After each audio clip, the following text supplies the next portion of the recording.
त्रैमासिक परीक्षा हेतु जो प्रश्न बैंक आप लोगों को प्रोवाइड करवाई गई थी, हमारे कक्षा 11वीं के वे विद्यार्थी जो गणित विषय का अपना क्या देने वाले हैं पेपर, और बहुत सारे कमेंट आ रहे थे कि सर हमारा जो गणित का पेपर होने वाला है वो पूरा पेपर त्रैमासिक परीक्षा का प्रश्न बैंक से बनने वाला है। तो आपने प्रश्न बैंक तो हमें प्रोवाइड करवा दी है, लेकिन इसका सॉल्यूशन भी आप प्रोवाइड करवा दो। देखिए बच्चों, यहाँ पर आपका जो 8 तारीख को पेपर है गणित कक्षा 11वीं का, उसमें आपके 4 अध्याय आ रहे हैं। समुच्चय आ रहा है, संबंध एवं फलन आ रहा है, त्रिकोणमितीय फलन आ रहा है, और सम्मिश्र संख्याएं और द्विघातीय समीकरण और रैखिक समीकरण, ये चैप्टर आपके आ रहे हैं पेपर में, जो कि 80 नंबर का पेपर आपका रहेगा। तो यहाँ पर सबसे पहले हम समुच्चय वाला जो चैप्टर है उसके क्वेश्चन यहाँ पर देखेंगे। आप सभी विद्यार्थी जितने भी हमारे क्लास 11th के जो अपना पेपर देने वाले हैं, सभी एक बार इस क्लास को अपने दोस्तों को शेयर कर दें, ताकि आपको आने वाले सभी वीडियो और नोटिफिकेशन मिल सके, और जो भी दोस्त हमारे पेपर देने वाले हैं उनका पेपर अच्छे से चला जाए। सॉल्यूशन में करवा रहा हूं आपको अध्याय नंबर पहले का, जिसमें आप देखेंगे सही विकल्प चुनकर लिखिए किसी कक्षा में बुद्धिमान छात्रों का समुच्चय।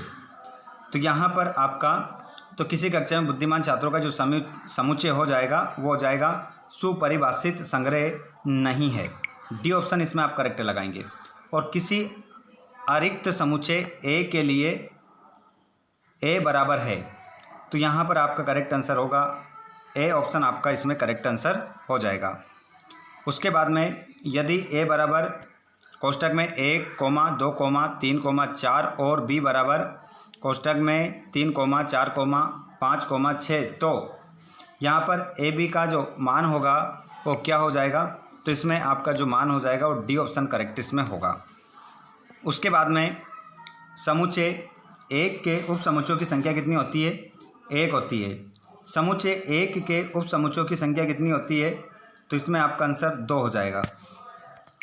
उसके बाद में समुच्चय देख सकते हैं छठा वाला क्वेश्चन में, क्वेश्चन नंबर 6 का जो आंसर हो जाएगा वो हो जाएगा option number C. B option आपका मतलब सी ऑप्शन आपका करेक्ट होगा, जिसमें आपके लगाएंगे बी।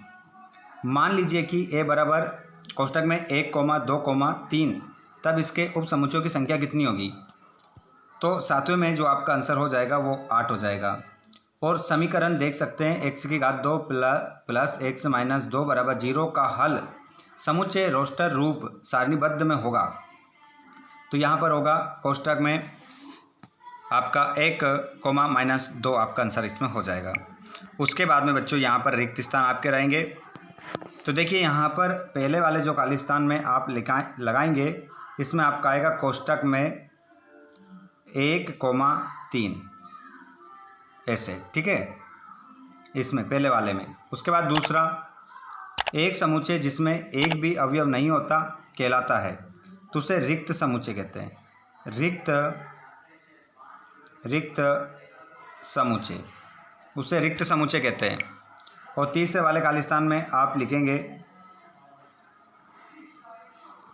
यू जैसा आप ये लिखना है यू, ठीक है।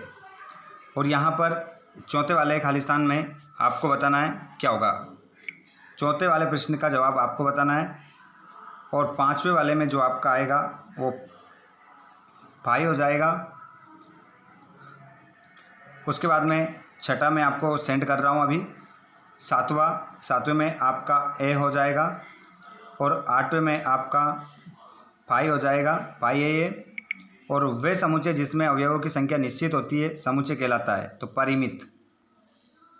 परिमित आपका इसमें आंसर हो जाएगा। उसके बाद में यहाँ पर सत्यापत्य आप देख लेंगे। यदि ए बराबर कोष्टक में a, b तथा b बराबर a, b, c, तो a, b, तो ये क्या सत्य है या सत्य? तो ये बिल्कुल आपका क्या हो जाएगा, सत्य। और फाई एक रिक्त समुच्चय है, सत्य। और परिमित समुच्चय में अवयवों की संख्या निश्चित होती है, सत्य। और अपरिमित समुच्चय में अवयवों की संख्या निश्चित होती है, असत्य। और पाई ए सत्य है, जहाँ पाई एक रिक्त समुच्चय एवं ए कोई भी परिमित समुच्चय है, तो ये भी आपका सत्य हो जाएगा 5वां। उसके बाद में यहाँ पर जोड़ी आप यहाँ पर मिलाएंगे, तो जोड़ी में आप देखेंगे जो पहला है आपका, पहले वाले को आप जो मिलाएंगे वो मिलाएंगे बी से।